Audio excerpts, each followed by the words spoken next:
வாழ்க்கை ரொம்ப ஜோறு, ரெண்டில் ஒன்று பாரு, அதில் தோத்து போனா கேலி பண்ணூர்.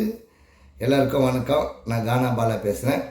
எதுக்காக இந்த பதிவு அப்படின்னு பார்த்தீங்கன்னா, ஜல்லிக்கட்டுக்கு ஆதரவாக, லாக்அப் டெத்துக்கு எதிராக தன்னுடைய ஆசிரியர் சொன்னதுக்காக எல்லார் வீட்லேயும் தேசிய கொடி இருக்கணும்னு சொல்லிட்டு ஆசிரியரோட அறிவுரைப்படி கிட்டத்தட்ட தான் சேமித்து வைத்திருந்த 10,000 ரூபாய்க்கு எல்லாருக்கும் தேசிய கொடி வாங்கி தந்து வீடு வீடாக தேசிய கொடி ஏற்றி நிறைய சாதனைகள், குறிப்பாக சமீபத்தில் இளம் குரல் தமிழ் ரத்னா விருது பெற்ற என்னுடைய அண்ணன், தமிழ்நாடு கால்நடை விவசாயிகள் சங்கத்தோட தலைவர் திரு தங்க சாந்தகுமார் வழக்கறிஞர், அவருடைய மகள் எஸ்வி எழிலரசி கேந்திர வித்யாலயா அண்ணா நகரில் 10th ஸ்டாண்டர்ட் படிக்கிறாங்க.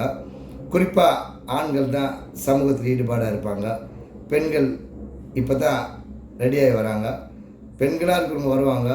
குழந்தை பருவத்திலே நிறைய சமூக விழிப்புணர்வு, சமூக அக்கறை, சமூகத்திற்காக போராட்டம், நிறைய சிந்தனைகள் செய்து கொண்டிருக்கின்ற சாந்தகுமார் அண்ணனோட மகள் எஸ்வி எழிலரசி, இது ஒரு விருது மட்டுமல்ல, 1000 விருதுகள் நீ வாங்கணும், நம்பிக்கை இருக்குது. கண்டிப்பாக நல்லா படிக்கணும், நிறைய சமூகத்திற்காக உழைக்கணும், முற்போக்கு சிந்தனைகள் கொண்ட உன்னுடைய எண்ணங்கள் அனைத்தும் வெற்றி பெற என்னுடைய வாழ்த்துக்களை தெரிவித்துக்கொண்டு, இளம் குரல் தமிழ் ரத்னா விருது பெற்ற உனக்கு என் சார்பாகவும், உலக தமிழ் மக்கள் அனைவரின் சார்பாகவும், என் குடும்பத்தின் சார்பாகவும் வாழ்த்துக்களை நான் தெரிவித்துக் கொள்கின்றேன்.